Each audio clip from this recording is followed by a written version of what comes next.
মোৰ নাম আলহাজ মহিউদ্দিন আহমেদ। ইউটিউবত মোৰ শিতান অসমৰ মুছলমান। আজি আমাৰ নৱম খণ্ড।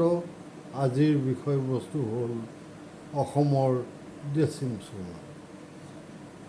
আমি অবিভক্ত গোৱালপাৰা জিলালৈ মন কৰিলে দেখা পাওঁ যে গোৱালপাৰা জিলাত দুই ধৰণৰ মুছলমানে বসবাস কৰি আহিছে। এক ধৰণৰ মুছলমানে যোৱা 800 বছৰ ধৰি অবিভক্ত গোৱালপাৰা জিলা তথা নামনি অসমত বসবাস কৰি আহিছে, আৰু কিছুমানে ব্ৰিটিছ যুগত পূৰ্ববংগৰ পৰা আহি অঞ্চলটোত বসবাস কৰিছে। এই যিসকলে 800 বছৰ ধৰি নামনি অসমত বসবাস কৰি আহিছে গোৱালপাৰা জিলাসহ, তেওঁলোকে নিজকে দেশী অৰ্থাৎ থলুৱা বুলি দাবী কৰে। আমি বুৰঞ্জীৰ পাত লুটিয়ালেও দেখা পাওঁ যে তেওঁলোকৰ দাবী যুক্তি আছে। কাৰণ অসমৰ প্ৰথম মুছলমান আক্ৰমণ কৰিছিলে ইখতিয়াৰুদ্দিন মহম্মদ ইবন বিন বখতিয়াৰ খিলজীয়ে, আৰু বখতিয়াৰ যেতিয়া কামৰূপ আক্ৰমণলৈ আগবাঢ়ি আহিছিল তেতিয়াই 1205 বা 6 খ্ৰীষ্টাব্দত মেচ সম্প্ৰদায়ৰ গোষ্ঠী প্ৰধান আলী মেছে ইছলাম ধৰ্ম গ্ৰহণ কৰিছিল, আৰু তেওঁকে দেখি কিছুমান কোচ আৰু মেচ প্ৰজাই ইছলাম গ্ৰহণ কৰিছিল। গতিকে সেইসকল লোকে যোৱা 800 বছৰ ধৰি নামনি অসমত বসবাস কৰি আহিছে। ইয়াৰ পিছত 1320-21 খ্ৰীষ্টাব্দত কামৰূপৰ ৰজা আছিল চক্ৰাংকৰ। তেওঁ মুছলমান আক্ৰমণকাৰী গিয়াছুদ্দিন বাহাদুৰ শ্বাহৰ হাতত হাৰি কামৰূপৰ দক্ষিণাংশ আৰু গোৱালপাৰাৰ দক্ষিণাংশ গিয়াছুদ্দিন বাৰবাক শ্বাহক এৰি দিবলগীয়া হৈছিল। আনকি গিয়াছুদ্দিন বাৰবাক শ্বাহৰ পৰৱৰ্তী ৰজাসকলৰ দিনতো প্ৰায় 90 বছৰ ধৰি সেই অঞ্চলটো মুছলমান শাসনাধীন আছিল। কামৰূপৰ কোনো ৰজাই মুছলমানক খেদিব পৰা নাছিল। শেষত 1397 পৰা 1407 চনৰ ভিতৰত শাসন কৰা কামৰূপৰ ৰজা মৃগাংকই আহোম ৰজা চুডাংফাৰ সহায় লৈ মুছলমানসকলক খেদি পঠাইছিল। গতিকে এই প্ৰায় 90 বছৰ গোৱালপাৰাৰ দক্ষিণাংশ আৰু কামৰূপৰ দক্ষিণাংশত মুছলমান শাসন বৰ্তি আছিল। বহু মুছলমানে তাত বসবাস কৰিছিল, আৰু তেওঁলোকে আজিও সেই দিনৰ পৰাই কামৰূপ আৰু গোৱালপাৰাত বসবাস কৰি আছে। ইয়াৰ পিছত 1459 খ্ৰীষ্টাব্দত কামৰূপৰ ৰজা আছিল চক্ৰধ্বজ। তেওঁ সমসাময়িক মুছলমান আক্ৰমণকাৰী ৰুকনুদ্দিন বাৰবাক শ্বাহৰ হাতত হাৰিছিল, আৰু হাৰি তেওঁ ময়মনসিঙৰ পৰা কামৰূপৰ দক্ষিণৰ বৃহৎ অংশলৈকে এটা অঞ্চল বাৰবাক শ্বাহক এৰি দিব লগা হোৱাৰ উপৰিও বাৰবাক শ্বাহৰ ধাৰ্মিক সেনাপতি ইছমাইল গাজীৰ ওচৰত চক্ৰধ্বজে ইছলাম ধৰ্ম গ্ৰহণ কৰিছিল, কৰি তেওঁ ইছলামৰ কৰতলীয়া ৰজা হৈছিল।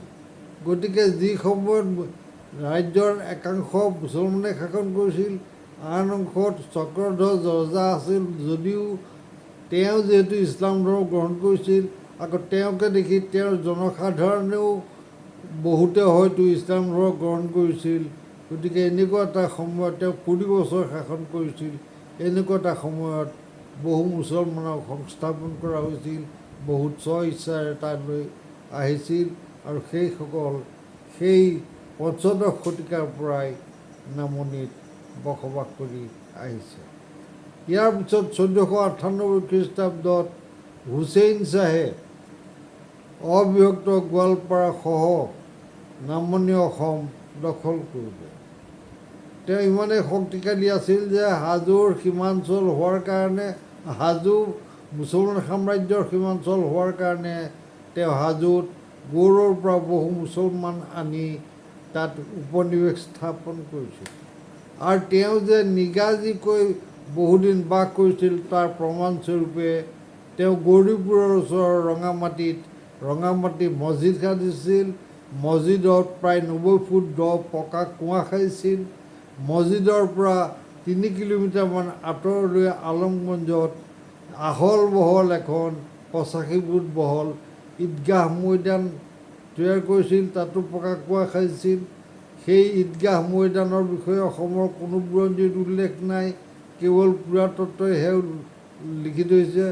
আকৌ ৰঙামাটি মছজিদৰ পূব সীমাত তেওঁ এটা গোলাঘৰ খাইছিল। এইবিলাকে প্ৰমাণ কৰে যে হুছেইন শ্বাহ ঈদগাহ পাতিবলৈ তাত বহু মুছলমান আছিল। গতিকে বহু মুছলমান লৈ নামনি অসমত শাসন কৰিছিল। আৰু সেইছোৱা সময়ত হাজোত যিহেতু তেওঁ উপনিৱেশ স্থাপন কৰিছিল, গতিকে সেইসকল মুছলমানে তেতিয়াৰ পৰাই 16শ শতিকাৰ আৰম্ভণিৰ পৰাই অবিভক্ত গোৱালপাৰা জিলাত বসবাস কৰি আহিছিল। ইয়াৰ পাছত 1613 খ্ৰীষ্টাব্দত মোগলৰ মক্ৰম শ্বাহে মোগল বাদশ্বাহৰ অনুমতিক্ৰমে হাজোৰ পৰা কোচ হাজোলৈকে হাজোৰ পৰা ধুবুৰীলৈকে সমগ্ৰ কোচ হাজো আৰু ধুবুৰী সিপাৰৰ কোচবিহাৰ এই গোটেই কোচ ৰাজ্য দখল কৰিছিল। গতিকে আৰু মক্ৰম শ্বাহেও হাজোত 10-12 হাজাৰমান পালোৱান মুছলমান সৈন্য আনি থাপিছেহি।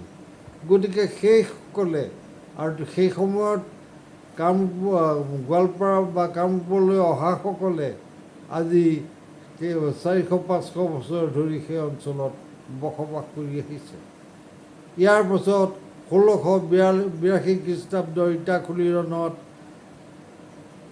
গদাধৰ সিংহই মোগলৰ মনচুৰ খাক হৰুৱাই মানাহ নদী সিপাৰ কৰি থৈ আহিছিল। আমি ভূগোলত পাওঁ যে গোৱালপাৰা জিলাৰ পশ্চিম অঞ্চলতেই মানাহ নদী অৱস্থিত, অৰ্থাৎ সমগ্ৰ গোৱালপাৰা জিলা, পশ্চিমপাৰৰ সমগ্ৰ গোৱালপাৰা জিলা তেতিয়াও মোগলৰ অধীন হৈ আছে। গতিকে সেইসকল লোকেও যুগ যুগ ধৰি সেই অঞ্চলত বসবাস কৰি আহিছিল। গতিকে এইদৰে আমি দেখোঁ যে 800 বছৰ ধৰি অবিভক্ত গোৱালপাৰা জিলা আৰু কামৰূপৰ কিছু মুছলমান 800 বছৰ ধৰি সেই অঞ্চলত বসবাস কৰি আহিছে। যিদৰে উজনি অসমৰ মুছলমানে উজনিৰ কৃষ্টি সংস্কৃতি গ্ৰহণ কৰি গঢ়িয়া হ'ল, সেই যিদৰে দৰঙৰ মুছলমানবিলাকে দৰঙী সংস্কৃতি গ্ৰহণ কৰিলে, যিদৰে কামৰূপৰ মুছলমানে কামৰূপী সংস্কৃতি গ্ৰহণ কৰি গঢ়িয়া হ'ল, সেইদৰে গোৱালপাৰাৰ মুছলমানবিলাকে কোচ ৰাজবংশীয় কৃষ্টি সংস্কৃতি সাৱটি তেওঁলোক সেই ঠাইৰ খিলঞ্জীয়া হ'ল, সেই ঠাইৰ থলুৱা হ'ল।